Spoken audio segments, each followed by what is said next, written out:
Hello everyone, greetings of the day. Welcome back to the channel. मेरा नाम है doctor साहिल रॉय और आपका बहुत बहुत स्वागत है आपके अपनी YouTube channel you commerce scholar में। आज के वीडियो में हम बात करेंगे फीचर्स ऑफ फंडामेंटल राइट्स। जी हाँ दोस्तों, जो भारत के संविधान में जो फंडामेंटल राइट्स दिए हैं उसकी क्या विशेषताएं हैं, आइए इस वीडियो लेक्चर में हम जानेंगे।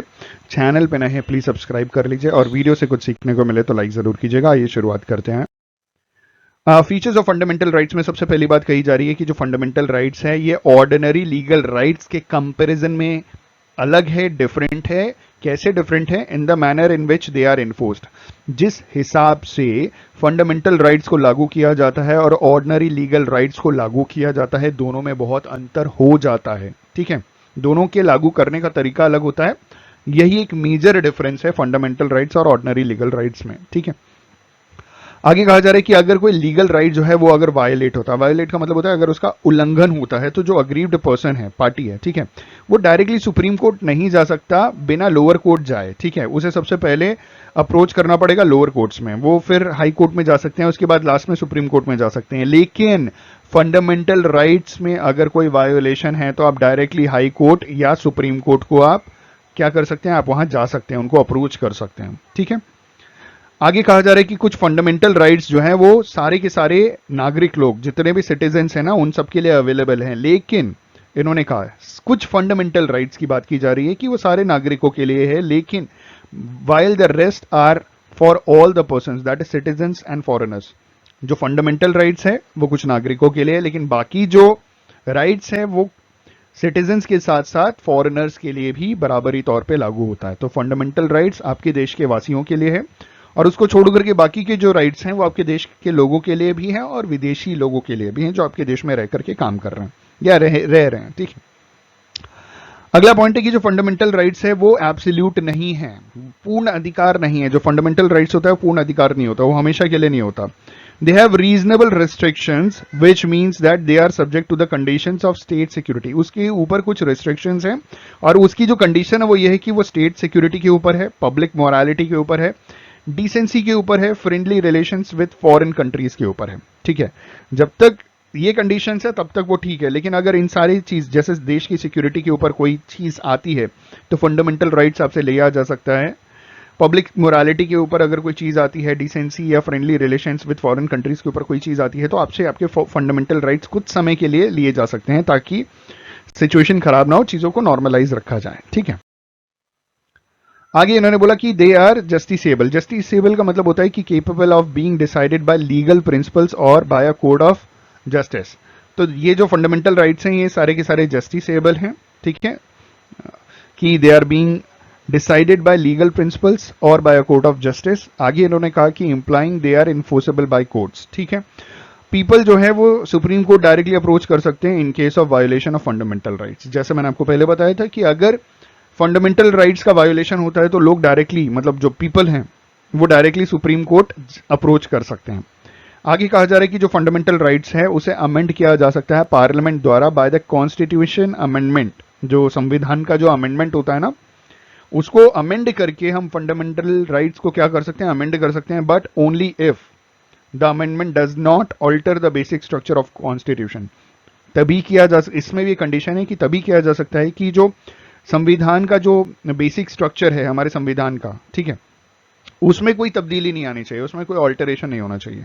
तो fundamental rights can be amended by the parliament by constitutional amendment but only if the amendment does not alter, alter का मतलब चेंज होता है एक हिसाब से, the basic structure of constitution. ठीक है, अगला पॉइंट कह रहे हैं कि जो फंडामेंटल राइट्स है can be suspended during national emergency. मैंने अभी थोड़ी देर पहले बताया ना कि अगर नेशनल इमरजेंसी आएगी तो फंडामेंटल राइट्स छीने नहीं जाएंगे, सस्पेंड कर दिए जाएंगे for a particular time period, उसके बाद वापस भी दे देते हैं आपको। But the rights guaranteed under the article 2021 can not be suspended. ठीक है, तो जो आर्टिकल 2021 में जो राइट्स दिए गए थे, जैसे राइट टू एजुकेशन है आर्टिकल 21 में, वो नहीं छीना जाता, वो आपके पास ही रहता है।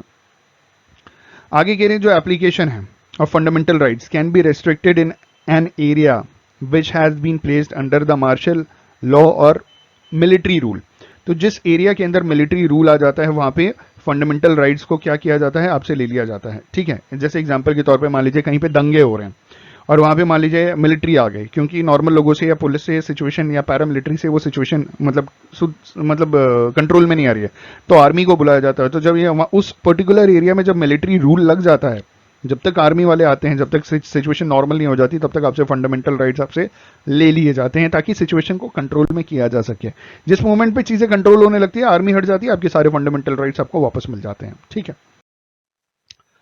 इन्होंने कहा कि fundamental rights available only to citizens. कुछ ऐसे फंडामेंटल राइट्स हैं जो सिर्फ भारतीय नागरिकों के लिए अवेलेबल हैं। इन्होंने कहा कि the following is the list of fundamental rights that are available only to citizens, not to the foreigners. ठीक है, ये हमारे देशवासियों के लिए है, भारतवासियों के लिए है, विदेशियों के लिए नहीं है। और वो क्या है? सबसे पहले ये है कि prohibition of discrimination on the ground of race, religion, caste, gender और प्लेस ऑफ बर्थ। आर्टिकल 15 में बोला गया है कि आप डिस्क्रिमिनेशन नहीं कर सकते, किसी तरीके का भेदभाव नहीं कर सकते किसी से। ठीक है, प्रोहिबिशन ऑफ डिस्क्रिमिनेशन, डिस्क्रिमिनेशन को खत्म करना है। अगर ये डिस्क्रिमिनेशन रेस के बेसिस के ऊपर हो रहा है, धर्म के बेसिस के ऊपर हो रहा है, कास्ट के बेसिस के ऊपर है, जेंडर मेल फीमेल के बेसिस के ऊपर हो रहा है, या आप किसी एक पर्टिकुलर एरिया में अगर आपका बर्थ प्लेस है तो उस जगह से लेकर के हो रहा है, मतलब बर्थ प्लेस को लेकर के हो रहा है, तो ये डिस्क्रिमिनेशन नहीं हो सकता। ठीक है, आगे इन्होंने कहा कि equality of opportunity in the matters of public employment. जो पब्लिक एम्प्लॉयमेंट का जो मैटर है, भारत जैसे देश में अगर पब्लिक एम्प्लॉयमेंट कहीं पे भी आता है, तो आपके पास पूरा अधिकार है, बराबर का आपको मौका मिलेगा कि आप वहाँ पे अपना रोजगार, मतलब आप वहाँ पे कोई काम कर सकें, व्यापार कर सकें, कारोबार कर सकें। ठीक है, वहाँ जॉब कर सकें।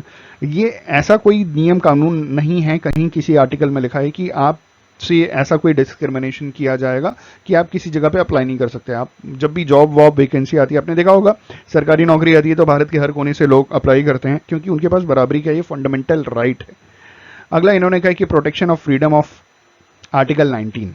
आर्टिकल 19 में प्रोटेक्शन ऑफ फ्रीडम है, 6 चीजें दी गई हैं। सबसे पहला स्पीच एंड एक्सप्रेशन, अभिव्यक्ति की स्वतंत्रता, आप बोल भी सकते हैं। ठीक है, अपनी बातें अभिव्यक्त भी कर सकते हैं, ये आपके पास आज़ादी है। एसोसिएशन का मतलब संगठन बनाने का अधिकार है। असेंबली का मतलब सभा करने का अधिकार है।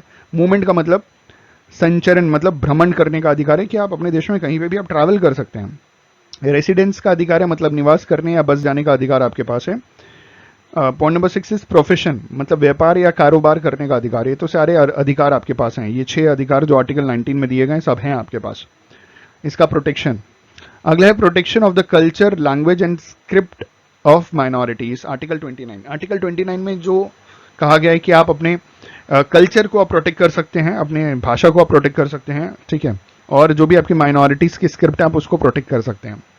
और लास्ट में कहा जा रहा है कि right of minorities to establish and administer educational institution, article 30। तो आर्टिकल 30 में जो बोला गया है कि जो भी माइनॉरिटीज हैं वो उनके पास अधिकार ये है कि वो एजुकेशनल इंस्टीट्यूशन को स्टैब्लिश कर सकते हैं और एडमिनिस्टर कर सकते हैं। हमने पढ़ा था ना, हमने देखा था, हमने लास्ट वीडियो में जाना था, जैसे क्रिश्चियंस होते हैं वो अपने schools, Saint Xavier's, Saint Joseph, Saint Mary's, Bishop Johnson's, ये सारा का सारा, क्योंकि क्रिश्चियंस इंडिया में माइनॉरिटीज की कैटेगरी में आते हैं, तो उनको ये फंडामेंटल राइट्स दिया हुआ है कि वो ये कर सकते हैं कि वो अपना एजुकेशनल इंस्टीट्यूशन इस्टेब्लिश कर सकते हैं, उसे एडमिनिस्टर कर सकते हैं।